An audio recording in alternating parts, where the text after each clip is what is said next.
Welcome to the Rock and Roll and Good News program. I am David Esposito, founder and managing partner of Harvest Time Partners, and the host for today's program. If you have not done so before, please review the background on the program, which is available on our YouTube channel and our website at www.harvesttimepartners.com.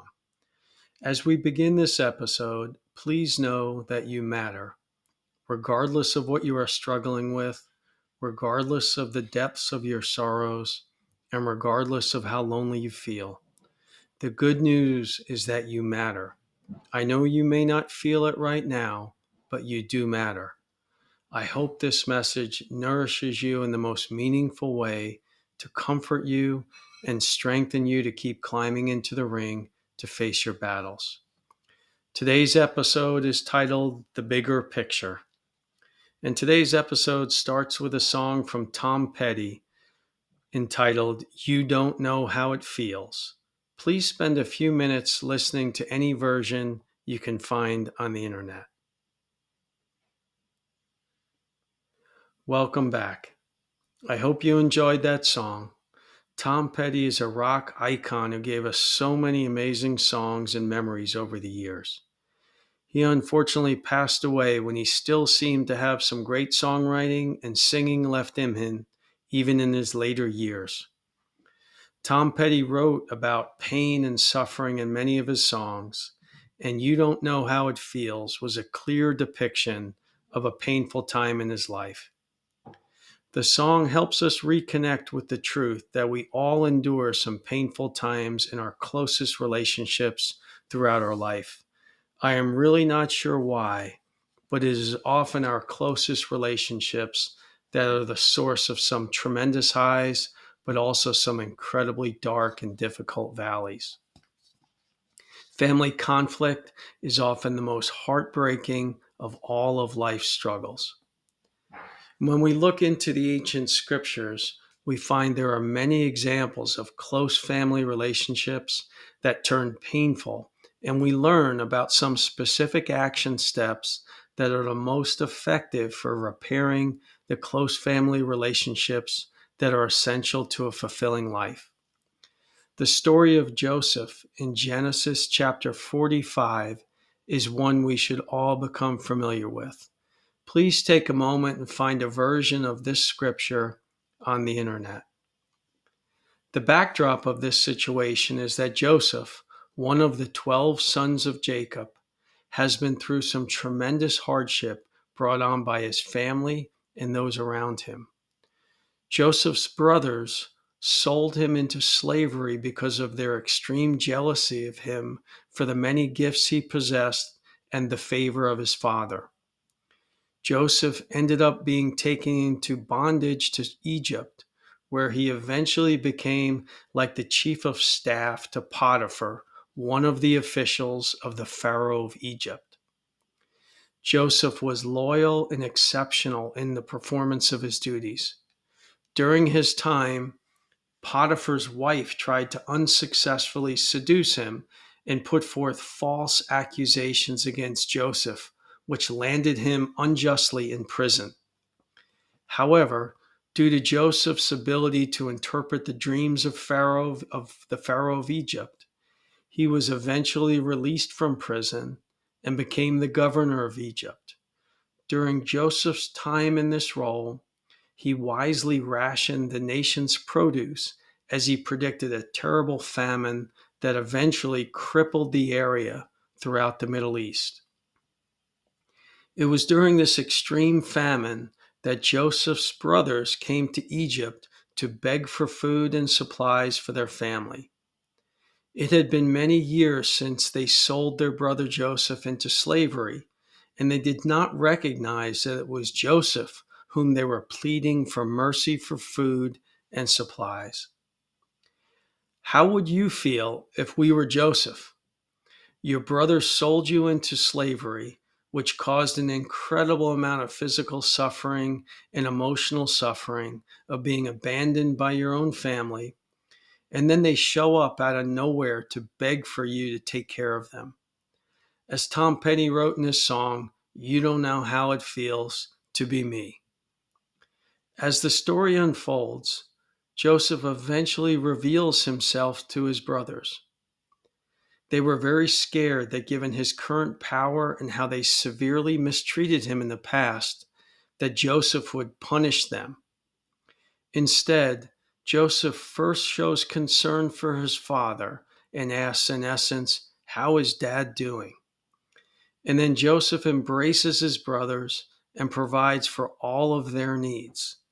He invites his father and all of his brothers to Egypt to be safe and comfortable during the terrible famine.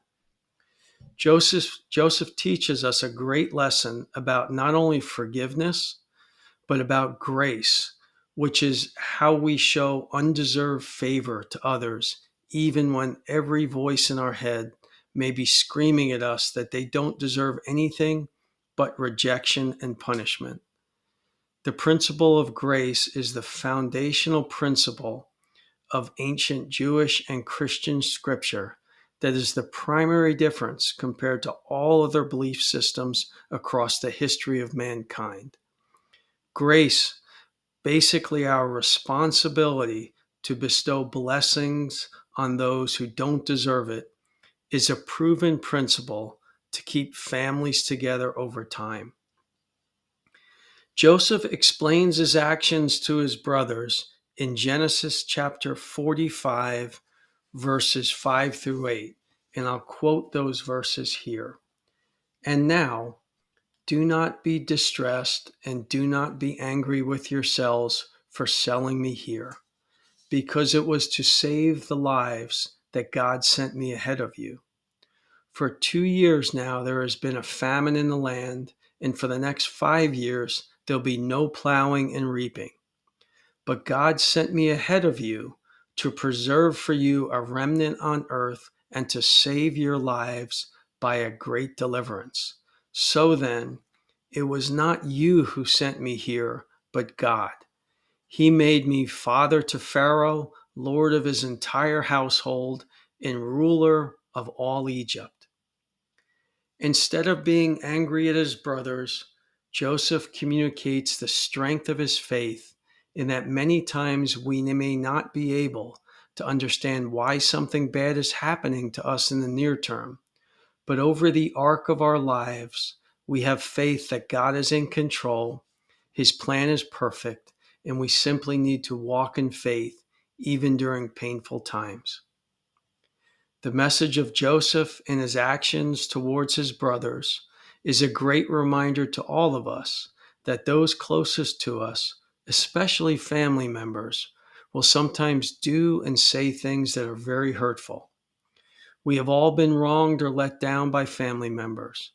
However, it is our faith that God is sovereign and perfect in his timing and plans, and we may not completely understand things in the near term, but we are all called to demonstrate grace to those who have hurt us, especially those closest to us in our families, in order to keep our family together and strong for generations to come. Please take a moment and reflect on the following questions. When have I experienced conflict within my family? And how did I react in the past to family conflict? And how can I show grace going forward to help keep my family together and strong?